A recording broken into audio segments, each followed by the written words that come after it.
Good morning बच्चों। ये हमारा साइंस का चैप्टर 5 है, उससे रिलेटेड वर्कशीट है। चैप्टर 5 स्टार्ट कर रहे हैं। चैप्टर 5 के जो है वो कोशिका के बारे में है और हम 8th क्लास में भी इसके बारे में पढ़ चुके हैं।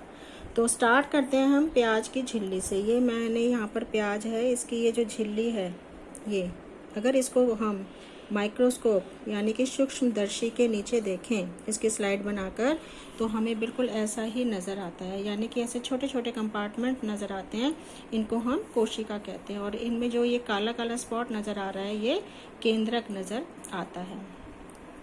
तो उसके बाद है कि सारे जीव जो हैं वो कोशिका के बने होते हैं। ये इसकी संरचनात्मक और कार्यात्मक इकाई है। यहाँ पर जो है इसकी डेफिनेशन है कि कोशिका क्या है। कोशिका जीवन की मूलभूत क्रियात्मक एवं संरचनात्मक इकाई है।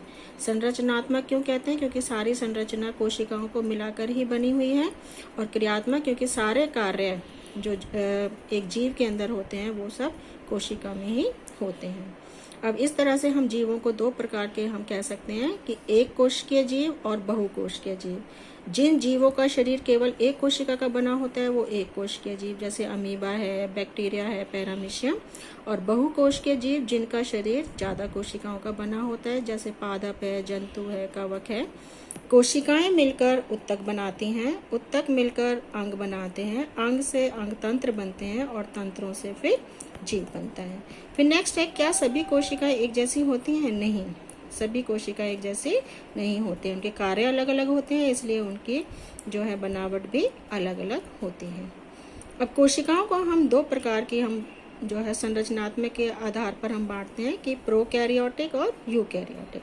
प्रोकैरियोटिक कोशिका वो कोशिका है जिसमें मैंने बताया ना केंद्रक होता है, तो केंद्रक के ऊपर झिल्ली नहीं होती, ऐसी कोशिका होती हैं, तो उनको हम बोलते हैं प्रोकैरियोटिक कोशिका। ये बैक्टीरिया में मिलती है। उसके बाद है यूकैरियोटिक। इनमें जो है कोशिकाओं में कोशिका अंग भी होते हैं और केंद्रक के ऊपर झिल्ली भी होती है। ये दो प्रकार के होते हैं, पादप यूकैरियोटिक कोशिका और जंतु यूकैरियोटिक कोशिका। उसके बाद हमें ये टेबल फॉर्म में पूरा समझाया हुआ है कि दोनों में क्या अंतर है। प्रोकैरियोटिक बहुत छोटे होते हैं, यूकैरियोटिक बड़ी कोशिका होती हैं। और इनमें प्रोकैरियोटिक में स्पष्ट केंद्रक नहीं है और उसके ऊपर मतलब झिल्ली भी नहीं होती है, तो इसीलिए उसको केंद्रिकाएं बोलते हैं। जबकि यूकैरियोटिक में केंद्रक उपस्थित है, उसके ऊपर झिल्ली भी है। और बाकी जो अंग हैं कोशिका में, प्रोकैरियोटिक में विशिष्ट अंग नहीं होते हैं, जबकि यूकैरियोटिक में विशिष्ट झिल्ली युक्त अंग होते हैं। और इसमें प्रोकैरियोटिक में एक ही क्रोमोसोम होता है, जबकि यूकैरियोटिक कोशिका में एक से अधिक क्रोमोसोम होते हैं। उदाहरण प्रोकैरियोटिक का है बैक्टीरिया और इसके हैं पादप और जंतु कोशिका। उसके बाद है कि सबसे पहले जो है वो कोशिका की खोज रॉबर्ट हुक ने की थी। उसने जो है कॉर्क को देखा था, उसमें छोटे छोटे जो है वो कंपार्टमेंट बने हुए हैं, तो उसको उन्होंने सेल का नाम दिया। लेकिन एक जीवित कोशिका का सबसे पहले पता लगाया लिविन हुक ने।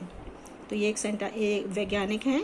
उसके बाद कुछ वैज्ञानिकों ने कोशिका सिद्धांत भी जो है वो बनाया। वो कोशिका सिद्धांत ये है कि सभी जीव कोशिकाओं से बने होते हैं और सभी कोशिकाएं पहले से ही जो कोशिकाएं उनसे बनती हैं, यानी कि नई कोशिकाएं पहले ही कोशिकाओं से बनती हैं।